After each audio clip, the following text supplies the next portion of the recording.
Kami dari kelas 12 OTKP SMK Yadika 4 kelompok 1 ingin mewawancarai berbagai narasumber seputar pernikahan dan perceraian PNS yang dibimbing oleh Ibu Vicky Yulia untuk memenuhi ujian praktik mata pelajaran otomatisasi tata kelola kepegawaian. Selamat siang, saya Nasya Aprilia dari kelompok 1 ingin mewawancarai seputar pertanyaan pernikahan dan perceraian pegawai.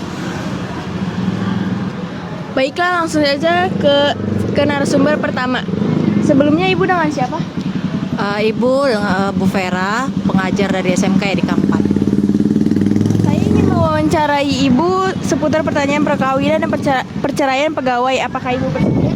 Boleh, silakan. Oke, pertanyaan pertama, apakah ketika PNS sudah bercerai, istrinya tetap mendapatkan tunjangan istri dari seorang PNS? Ya, sebenarnya ini ada ketentuannya ya. Jika biasanya suami yang menceraikan atau menggugat istrinya, itu suami tetap berkewajiban memberikan beberapa bagian untuk nafkah istrinya. Namun jika istri yang meminta cerai atau menggugat cerai, maka kemungkinan besar istri tidak mendapat tunjangan lagi dari gaji suaminya, seperti itu. Oke, pertanyaan selanjutnya ya Bu. Menurut Ibu, bagaimana dengan larangan kawin bagi seorang wanita selama masa tunggu yang ada pada pasal 11 UU 01 tahun 1974? Iya, karena memang masa tunggu itu perlu untuk dunia profesional.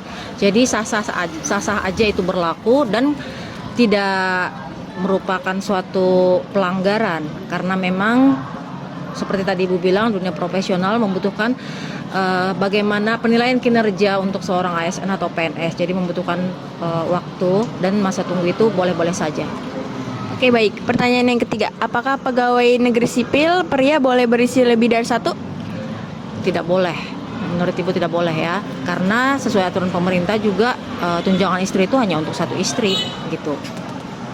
Pertanyaan selanjutnya, menurut Ibu, apakah benar jika seorang PNS wanita yang menjadi istri kedua, ketiga, atau keempat akan dijatuhi hukuman disiplin berupa pemberhentian tidak dengan hormat? Kenapa? Iya, benar. Karena seperti tadi Ibu bilang, PNS itu hanya boleh beristri satu atau bersuami satu. Jadi jika ada perempuan yang akan menjadi istri kedua atau selanjutnya, itu tidak sah dan boleh dikenakan PTDH tadi. Pertanyaan yang terakhir, Bu. Bagaimanakah tanggapan Ibu soal banyaknya PNS di luar sana yang hidup bersama di luar ikatan perkawinan yang sah? Sangat tidak dibenarkan ya.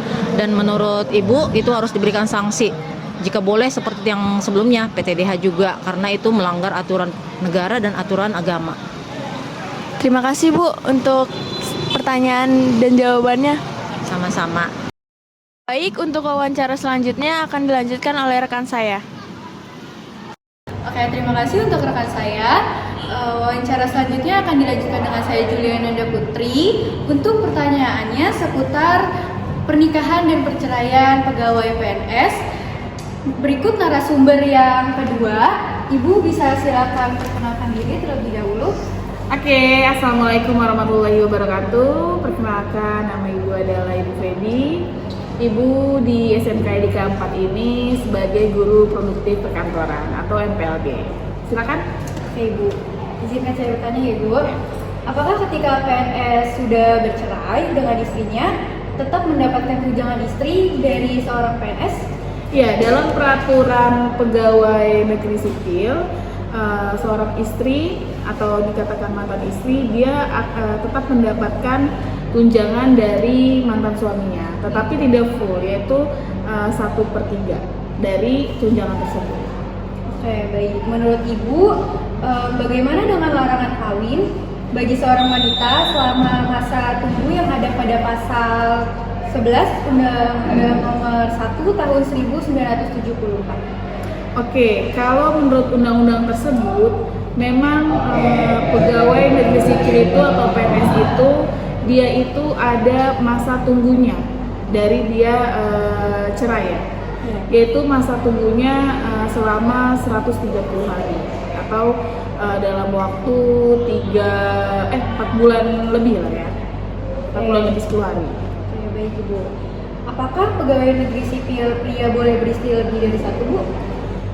Kalau untuk PNS sepertinya tidak, ya, karena kalau misalkan ketahuan dari kantornya, dia akan dikenakan sanksi seperti itu. Dan juga kalau misalkan ketahuan nih berpengalaman dari tetangga ibu ya, dia suaminya PNS, terus ternyata ketahuan punya istri, suaminya dipecat.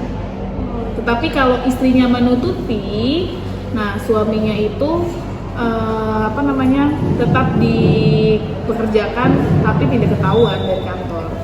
Tapi kalau dalam perusahaan itu tidak boleh, pasti salah satunya diberhentikan. Baik, menurut Ibu, apakah benar jika seorang PNS wanita yang menjadi istri kedua atau ketiga atau keempat akan dijatuhi hukuman disiplin berupa pemberhentian tidak dengan hormat? Dan alasannya kenapa menurut Ibu? Iya, mereka pasti diberhentikan secara tidak hormat karena mereka sudah melanggar aturan dari perusahaan. Dimana kita lihat setiap perusahaan pasti memiliki aturan-aturan tertentu. Ya. Menurut Ibu itu bagus sih, karena jadi seorang laki-laki itu tidak seenaknya mempermainkan wanita, apalagi dia misalkan saya PNS, gaji saya banyak, jadi saya berhak menikah berapa kali, itu seperti itu. Nah, yang terakhir Ibu, bagaimanakah tanggapan Ibu soal banyaknya PNS di luar sana yang hidup bersama di luar ikatan perkawinan yang sah? Oke, kalau tanggapan Ibu sih itu sangat berdosa ya. Setelah itu, terutama kita berbicara dengan agama. Kita aja harus menikah secara agama dan juga secara negara. Kalau misalkan anggota PNS ada yang menikah di luar ikatan ya, baik itu dari agama, negara, atau istilah katanya perusahaan, pasti selain berdosa besar, ya membuat nama PNS itu jadinya tercoreng. Oke, baik Ibu, sekian untuk wawancara kali ini. Terima kasih ya Ibu atas waktunya. Itu dia dua narasumber yang sudah kita wawancarai tentang pernikahan dan perceraian PNS. Assalamualaikum warahmatullahi wabarakatuh. Waalaikumsalam warahmatullahi wabarakatuh. Selamat siang. Siang. Yang terhormat Ibu Vicky Yulia selaku pembimbing kita dan teman-teman yang kami banggakan. Sebelum kami menjabarkan materi kami, izinkan kami memperkenalkan diri kami terlebih dahulu. Perkenalkan, saya Tia dari Selaban. Saya Zahra Revena Ananda. Saya Karya Saputra. Saya Syifa Nurika. Saya Rama Rifah. Saya Martina Trimulyani. Saya Disni Nurlisma. Oke, di sini kelompok kami akan menjelaskan tentang perkawinan dan perceraian pegawai. Apa sih perkawinan? Jadi perkawinan itu bagi menjadi beberapa. Yang pertama itu ada pengertian perkawinan. Perkawinan itu merupakan ikatan batin antara seorang pria dan wanita yang mungkin pertama awal kayak PDKT dulu, terus akhirnya pacaran. Nah, dari mereka PDKT pacaran, mereka akan lanjutkan ke jenjang yang lebih serius lagi. Ke jenjang lebih serius itu seperti apa? Seperti berkeluarga atau menikah, di mana mereka akan membuat keluarga yang berbahagia dan berjalan selamanya seperti didasarkan Tuhan Yang Maha Esa. 2. Syarat perkawinan. Syarat perkawinan memiliki syarat yang harus dibedakan menjadi 2. A. Syarat material. Syarat material sendiri juga dapat dibagi menjadi 2, yaitu syarat absolut dan syarat relatif. Syarat material absolut merupakan syarat yang mengatur pribadi.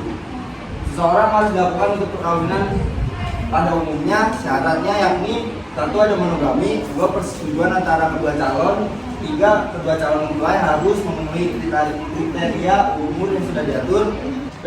Syarat formal. Syarat formal berbeda dengan syarat yang lain. Syarat-syarat formal yang harus dipenuhi sebelum terjadinya perkawinan adalah 1. Pemberitahuan tentang maksud untuk kawin antara kedua belah pihak. 2. Pengumuman tentang maksud untuk kawin antara kedua belah pihak.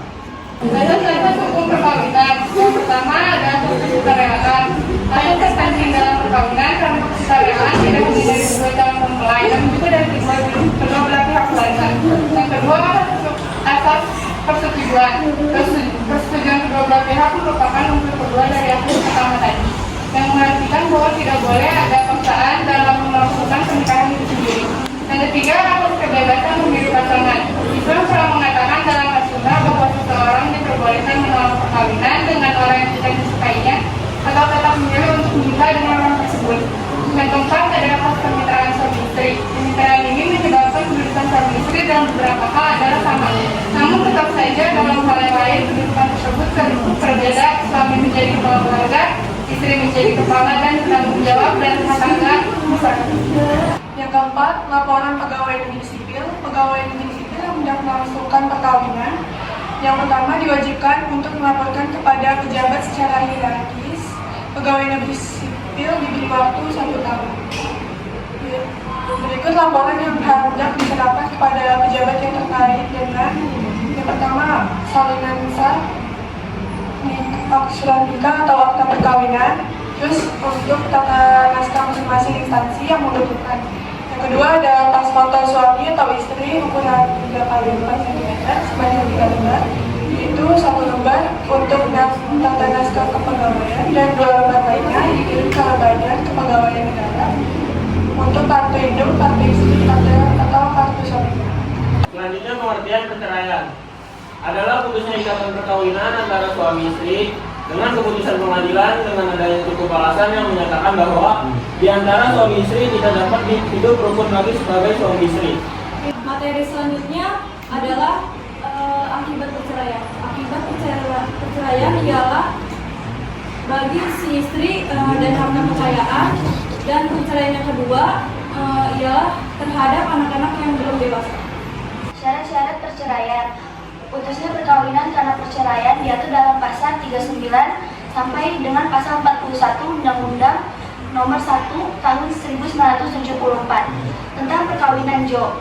Pasal 14 sampai dengan 36 Peraturan Pemerintah Nomor 9 Tahun 1975 tentang perkawinan, di mana dalam pasal 39 dijelaskan A. Hadir di depan sidang pengadilan perceraian antara kedua belah pihak berusaha disatukan meskipun pada akhirnya tidak dapat disatukan kembali. B. Untuk melakukan perceraian harus memiliki cukup alasan yang menyatakan bahwa antara suami istri itu tidak akan dapat hidup damai sebagai suami istri lagi. C. Sedangkan tata cara perceraian di depan sidang pengadilan diatur dalam peraturan perundang-undangan terdiri pasal 14 sampai dengan pasal 36 Peraturan Pemerintah Nomor 9 Tahun 1975 tentang perkawinan. Materi selanjutnya adalah alasan-alasan perceraian. Pada pasal 19 Peraturan Pemerintah Nomor 9 Tahun 1975 Jo pasal 116 Komplikasi hukum Islam menjelaskan bahwa perceraian di Indonesia dapat terjadi karena beberapa alasan. Yang pertama adalah salah satu pihak melakukan perzinahan atau merupakan seorang pemabuk, pemadat, penjudi, dan lain sebagainya yang tidak dapat disebutkan, sehingga menimbulkan kerugian bagi salah satu pihak. Lalu yang kedua, salah satu pihak meninggalkan pihak lain selama 2 tahun berturut-turut lebih tanpa izin dari pihak lain. Dan yang ketiga, salah satu pihak mendapatkan hukuman 5 tahun penjara atau hukuman yang lebih berat setelah perkawinan berlangsung. Sekian penjabaran dari kelompok kami, kurang lebihnya mohon maaf. Assalamualaikum warahmatullahi wabarakatuh. Waalaikumsalam warahmatullahi wabarakatuh. Sekian video wawancara kami dari kelompok 1. Kami izin pamit undur diri. Terima kasih. Wassalamualaikum warahmatullahi wabarakatuh.